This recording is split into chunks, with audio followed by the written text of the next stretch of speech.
بسم اللہ الرحمن الرحیم۔ السلام علیکم ناظرین، میں ہوں امشر عارف حمید بٹی، پاکستان سے اہم اور مختلف خبروں کے ساتھ۔ ناظرین، اس وقت کل انشاءاللہ تعالیٰ پاکستان میں عید ہوگی، سعودی عرب میں ہو چکی ہے، لیکن بدقسمتی ہے کہ عید سے قبل پاکستان میں ہر طرف دہشت گردی عروج پر ہے۔ یہاں تک کہ KPK کے علاقے مردان میں ایک ڈرون حملہ کر دیا جس پر تحریک انصاف سیخ پا ہے۔ ایک طرف دہشت گرد بلوچستان KPK کو اپنے ٹارگٹ کا نشانہ بنا رہے ہیں اور وفاقی حکومت گمنام ہو چکی ہے، اس کا کوئی پالیسی بیان نہیں آیا۔ تاہم KPK میں بیرسٹر سیف نے ایک بیان دیا ہے کہ ایک انٹیلیجنس بیس ہوا تھا، تاہم کچھ لوگ ناحق بچے اور معصوم شہید ہو گئے جنہوں نے احتجاج کیا۔ ایک ناحق انسان کا قتل بھی پوری انسانیت کا قتل ہے۔ کیا وجہ ہے کہ پاکستان میں عرصہ دراز سے ڈرون حملے ختم ہو گئے؟ پہلے امریکہ بیس استعمال کرتا تھا اور افغانستان میں کرتا تھا۔ اس بارے میں وفاقی حکومت کی خاموشی بتا رہی ہے کہ حکومت ایک کٹ پتلی سے زیادہ کچھ نہیں ہے۔ ایسے میں KPK سے ڈاکٹر امجد نے کہا بے گناہ لوگوں کو جو شہید کیا گیا ہے اس کا وفاقی حکومت کو جواب دہ ہونا ہوگا۔ KPK میں بڑی مشکل جدوجہد کے بعد امن قائم کیا گیا تھا۔ دوبارہ دہشت گردی کو فروغ دینے میں وفاقی حکومت صرف اور صرف عمران خان کو مائنس کرنے میں لگی ہے اور اپنی ذمہ داریاں پوری کرنے میں ناکام ہو چکی ہے۔ اس سلسلے میں پاکستان کی پوری عوام وفاقی حکومت کی طرف دیکھ رہی ہے، لیکن بانی PTI نے ہمیشہ پاکستان میں ڈرون حملوں کی خلاف ورزی کی۔ ان کی حکومت جانے کی اصل وجہ 2022 میں ایبسلوٹلی کین کہ پاکستان کی جگہ نہیں دینی کسی دوسرے ملک میں جنگ کرنے کے لیے، لیکن کمزور حکومت جب آتی ہے، فارم 47 کی حکومت آتی ہے جسے عوامی تائید اور حمایت حاصل نہیں ہوتی، ایسے حکمران کمزور ہوتے ہیں اور انہیں کوئی اور کٹ پتلی سے ریموٹ کنٹرول سے چلاتا ہے۔ اس حکومت کی ناکامی کی وجہ سے ملک میں اکانومی کی تباہی ہے۔ اور دوسری طرف ناظرین، KPK سے ہی پاکستان تحریک انصاف کے شیر علی رباب نے وفاقی حکومت سے معافی مانگنے کا مطالبہ کیا ہے۔ ناظرین، یہ کیا وجہ ہے؟ 3 دفعہ کے وزیر اعظم یعنی کہ نواز شریف جو ضیاء الحق کے دور میں شروع ہوئے، وہ ملک میں کو دہشت گردی کی آگ میں جل رہا ہے۔ معاشی ناکامیوں کی ایک طویل داستان ہے۔ ایون کہ آپ کا اپنا بجٹ IMF کی منظوری کے بغیر نہیں ہو سکتا، آپ عوام کو ریلیف نہیں دے سکتے، لیکن ایسے میں نواز شریف کے قریبی حلقے ٹی وی پر یہ دعویٰ کرتے ہوئے ہوتے ہیں ہم تو وفاقی حکومت لینا نہیں چاہتے تھے، ہم پر زبردستی دی گئی۔ او بھائی، کوئی شرم کوئی حیا ہوتی ہے؟ وفاقی حکومت نہیں لینا چاہتے تو پنجاب میں بھی آپ ہارے تھے، تو پنجاب حکومت کیسے آپ لینا چاہتے ہو؟ وفاق میں بھی فارم 47 میں آپ 45 میں ہار گئے اور 47 جاری کیا۔ اسی طرح پنجاب کی سیٹیں چوری کی گئی جو تحریک انصاف کی تھی۔ اسی طرح کراچی میں سندھ کی سیٹیں چوری کر کے MQM کو دی گئی۔ وفاقی نہیں لینا چاہتے، وہاں بھی بات تو پنجاب میں کون سا عوام نے آپ پر اعتماد کا اظہار کیا؟ عوام کی عوام تو سب سے زیادہ قربانی ہے تو پنجاب کی عوام دے رہی ہے۔ KPK اور بلوچستان دہشت گردی کی ہماجگاہ ہے، لیکن انتقامی کارروائی کی جا رہی ہے۔ ایسے میں نواز شریف کے قریبی ذرائع میاں سب تو معصوم ہیں، انوسینٹ ہیں، وہ حکومت لینا نہیں چاہتے تھے، انہیں زبردستی دی گئی۔ نہیں، آپ کی ڈیل ہی یہ تھی۔ آپ کو تو یاسمین راشد نے شکست دے دی جو اس وقت کوڑ لکھپت جیل میں 1.5 سال سے گرفتار ہے، بند ہے، اور پنجاب میں بھی آپ کی جعلی حکومت ہے۔ یہی وجہ ہے شیرنی کو عقاب کے گھونسلے میں جانا پڑا ایک سینئر صحافی کے مطابق، کیونکہ شیرنی سمجھتی ہے کہ وہ خود نہ اس کی جماعت اقتدار میں آئی۔ دوسری طرف نواز شریف اب کہتے ہیں کہ عید کے بعد متحرک ہوں گے۔ پنجابی کہتے ہیں میاں صاحب کا اس سے کوئی تعلق، گنجی نے دھونا کی تے نچوڑنا کیا۔ ملک میں آپ کی جمہوریت کے تنزلی ہو رہی ہے، آپ کے عدالتی نظام زمین بوجھ ہو چکا ہے، آپ کی حکومت کمزور ترین ہے۔ ایسے میں عمران خان ہی نے کہا ہے عید کے بعد پاکستان تحریک انصاف شہر شہر جگہ جگہ کریا کریا گاؤں گاؤں احتجاج کرے گی، چاہے مولانا فضل الرحمان ساتھ ملتے ہیں تو سو بسم اللہ، نہیں ملتے جماعت اسلامی کبھی ان کے ساتھ نہیں آئے گی، اس کی تو ایک سنگل اینٹ کی ہمیشہ مسجد رہی ہے۔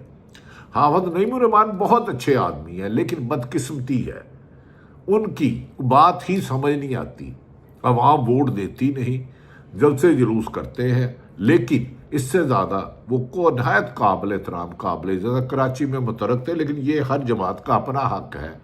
دوسری طرف ناظرین حکومتی رہنماؤں سے ہماری ایک بات ہوئی، انہوں نے کہا وہ چیلنج کرتے ہیں مولانا فضل الرحمان ایم کیو ایم نے اسٹیبلشمنٹ کو گارنٹی دی ہے کہ وہ تحریک انصاف کا ساتھ نہیں دیں گے، صرف گلی باتی حکومت پر تنقید کریں گے، انہیں چھوڑنے کی دھمکیاں دیں گے، لیکن عمران خان کے ساتھ عید کے بعد تحریک میں شامل نہیں ہوں گے۔ لہذا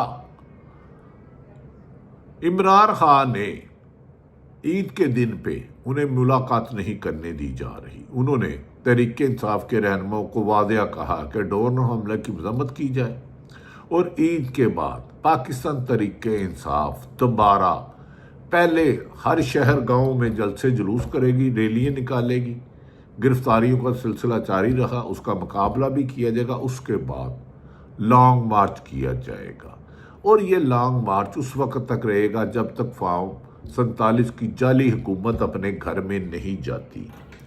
انہوں نے کہا کہ یہ موجودہ حکمرانوں نے صرف اپنے آپ کو ہاری ہوئی سیٹوں کو بچانے کے لیے ملک میں 26ویں ترمیم کے تحت ختم کیا۔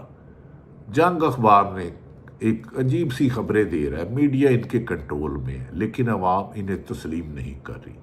امریکہ میں ایک اہم قرارداد پیش کی گئی ہے، ہماری دعا ہے وہ منظور نہ ہو، لیکن کیا حکومت ترلے منتیں کر کے اداروں کی بدنامی کا باعث تو نہیں بن رہی، اداروں کو ڈھال کے طور پر استعمال تو نہیں کری، اداروں کو بھی اپنی ذمہ داری کا احساس کرنا ہوگا۔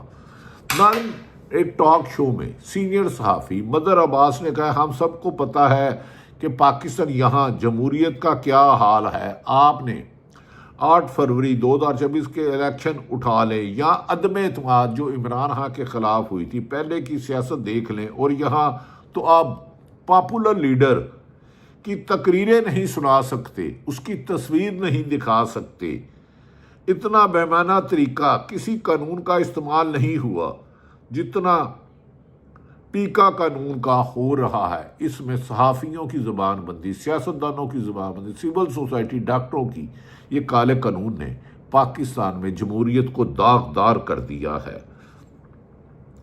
ناظرین دوسری طرف ایک زیغم صحافی ہے، انہوں نے کہا اگر معیشت اتنی اچھی ہے تو حکومت گھبراہٹ کا شکار کیوں ہے، لوگوں کو احتجاج کیوں نہیں کرنے دیتی، مار پیٹ کی اصل وجہ کیا ہے، سکون نہ پیدار ہوتا جا رہا۔ متحرک تحریک انصاف اس وقت بڑا مسئلہ ہے اس کا کہ عمران خان کے علاوہ کسی پر قوم اعتماد کرنے کے لیے تیار ہی نہیں ہے، وہ موجودہ حکمرانوں کو عوام بزدل سمجھتی ہے کہ یہ آنکھوں میں آنکھیں ڈال کے بات نہیں کر سکتی، یہ بیرونی آقاؤں کے اشاروں پر ناچ رہی ہے، اور جو حکومت اپنی عوام کی تائید نہ ہو، عوام کی حمایت نہ ہو، وہ صرف بوجھ ہوتی ہے، اس کا اقتدار میں رہنا کسی بھی طریقے سے ملکی مفاد میں نہیں ہوتا۔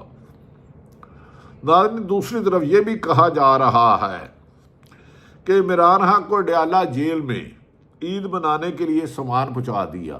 کہاں پہنچا دیا بھائی؟ آپ تو ان سے سپریم کورٹ کے، ہائی کورٹ کے لارجر بینچ کے کہنے پر بھی آپ نے ملاقات نہیں کرائی، آپ تو توہین عدالت کی آپ کی عادت ہو گئی، عدالتوں کو تو آپ نے شغل میلہ بنا لیا۔ عمران خان کو عید تب ہوگی جب عمران خان کے قریبی جماعت علیمہ خان، ان کی بہن کا کہنا ہے، جب پاکستان میں جمہوریت آئے گی۔ انہوں نے کہا موجودہ حکمران جمہوریت کے قاتل ہیں۔ بڑی قربانیاں دینے والے پرویز لائی کے صاحبزادے مونو صلاحی، جنہوں نے بہت قربانیاں دیا، ان کی والدہ نے بھی ان پر بڑا جبر کیا گیا، انہیں بھی ملک چھوڑ کر جانا پڑا۔ پرویز لائی نے جیل میں سختیاں کاٹی۔ پرویز لائی کا اس موقع پر ہے حکومت کا دہشت گردی کے خلاف ٹی وی ڈرامے، فلمیں اور گانے بنانے کی پالیسی کا اعلان۔ ملک جل رہا ہے اور حکمرانوں کا زور اپنی غلطیاں ماننے اور عملی اقدامات سے ان کا ازالہ کرنے کے بجائے روم کے نیرو کی طرح ڈرامے اور گانے بنائے جا رہے ہیں۔ مونو صلاحی کی یہ زبان، حکومت کی یہ بیان حکومت پہ چپیڑ ہے کہ ملک جل رہا ہے، آپ ڈرامے اور گانے بنا رہے ہو، اس سے ہے کہ ملک میں آئین اور قانون سے کھلواڑ بند کرو، جمہوریت کا لاؤ۔ دوسری طرف عمران خان کے سابق ساتھی اور وزیر خزانہ مفتاح اسماعیل نے کہا عمران خان کے دور میں جب چینی 70 روپے کلو سے 90 روپے ہوئی تھی تو شہباز شریف نے بہت ناراض ہوئے تھے اور عمران خان کو کہا تھا کہ آپ مافیا کے زیر اثر آ چکے ہو۔ اب چینی مہنگی کر کے شہباز شریف کے دور میں ہی 90 روپے سے 180 روپے چلے گئی ہے، مگر شہباز شریف کا وہ غصہ اب جانے کہاں چلا گیا ہے، کیونکہ شوگر ملیں شریف فیملی اور زرداری کی ہیں، اب شوگر کیا کرائیں گے، کیونکہ جو عوام کے جیبوں پہ ڈاکہ پڑ رہا ہے وہ حکمرانوں کی جیبوں میں جا رہا ہے، تو لہذا انہوں نے کیا کرنا ہے۔ ناظرین، دوسری طرف پاکستان تحریک انصاف KPK کے صدر جنید اکبر خان نے ڈرون حملے اور شہداء کے لواحقین سے ملاقات اور مسٹر سیف کے بیان کی سخت مذمت کی ہے اور وفاقی حکومت سے شہداء کے لیے پیکج جاری کرنے کا مطالبہ کیا ہے، اور اربوں روپے کے فنڈ اس لیے نہیں دیے جا رہے کہ ایک سیاسی جماعت توڑ کر نئی سیاسی جماعتیں بنائیں، اور انہوں نے کہا کہ فارورڈ بلاک بنانے والے استقام پارٹی اور پرویز خٹک کا انجام دیکھ لے۔ تحریک اس وقت نون لیگ بھی پیپلز پارٹی کی چوری کی ہوئی سیٹیں MQM بھی ہے، تو لہذا انہوں دے پلے عوام ہے نہیں، تو انہیں جانا ہی ہوگا، یہ ملک پر بوجھ ہے۔ دوسری طرف ناظرین، عمران خان نے جیل میں کہا ہے کہ مجھے کوئی ڈرا دھمکا نہیں سکتا، میں پاکستان کی جنگ کے لیے۔ دوسری طرف یہ بھی کہا جا رہا ہے ضلع راجنپور کے کچے کے علاقے میں پولیس نے ایک اہم سرچ آپریشن کیا اور 2 مشتبہ افراد کو گرفتار کر لیا، اور لاہور اور پنجاب اس وقت ڈاکو چوروں کی ماجگا۔ دوسری طرف اختر مینگل کل عید ہے اور لانگ مارچ کر رہے ہیں، انہوں نے کہا ہم بہن بیٹیاں اور بے گناہ لوگوں کی رہائی تک تا حیات جدوجہد کرتے رہیں گے اور کسی بھی قیمت پر واپس نہیں جائیں گے، اور ہم عید ہو یا شبرات ہو پاکستان کی عوام کو حقیقی آزادی تک جدوجہد جاری کرتے رہیں گے۔ ناظرین، دوسری طرف یہ بھی کہا جا رہا ہے کہ عمران خان نے عید کے بعد فائنل کال دینے کی تمام اسٹریٹجی بنا لی ہے اور یہ حکومت کے لیے سرپرائز ہوگا۔ عمران خان کو جیل میں بند ناجائز کیسوں میں 603 دن گزر گئے ہیں، لیکن ایسا لگتا ہے کہ عمران خان کسی بھی طریقے سے ہار ماننے کے لیے تیار نہیں۔ عمران نواز شریف کے سابق ساتھی ترجمان سابق وزیر گورنر سندھ نے محمد زبیر نے کہا PTI میں اس وقت اوپر چیئرمین عمران خان ہے اور نیچے ان کے کروڑوں سپورٹرز ہیں، جتنے مرضی فارورڈ بلاک بن جائے کروڑوں لوگ صرف عمران خان کی طرف دیکھتے ہیں، انہیں فارورڈ بلاک سے کوئی فرق نہیں پڑتا۔ اگر ایسی پارٹی کو نارمل چلنا ہے ایک ایسے وقت میں تو بہت مشکل ہوتا ہے جب وہ اسٹیبلشمنٹ سے لڑ رہی ہے، لہذا عمران خان کو چھوڑنے والوں کو عوام چھوڑ دے گی، اور عمران خان کا ساتھ چھوڑنے پر کبھی راضی نہیں، اس کے لیے اپنی جانیں دے رہی ہے، لہذا عمران خان حقیقت ہے اور موجودہ حکمران اس وقت ایک فراڈ ہے، ایک جعلی الیکشن کے ذریعے آئے ہیں۔ عوام کی تائید کو ماننا ہوگا، یا نئے الیکشن کرائیں یا موجودہ حکمرانوں کو گھر بھیجیں، لیکن پاکستان کی ترقی، معاشی ترقی، خارجہ پالیسی، سیاسی پالیسی اور دیگر پالیسیاں اسی وقت کامیاب ہوں گی جب عوام کے منتخب نمائندہ ہوں گے۔ عمران خان نے عید کے بعد دم ملس کلندر کی کال دی۔ اللہ تعالیٰ پاکستان کا حامی و ناصر ہو۔ پاکستان زندہ باد۔ عمران خان کو مائنس کرنے والے آج خود گمنامی کی زندگی گزار رہے ہیں، یہاں تک کہ عمران پر ظلم کرنے والے سابق چیف جسٹس فائز عیسیٰ کو اپنا خلیہ تبدیل کرنا پڑا۔ یہ اطلاعات بھی آ رہی ہیں۔ پاکستان زندہ باد۔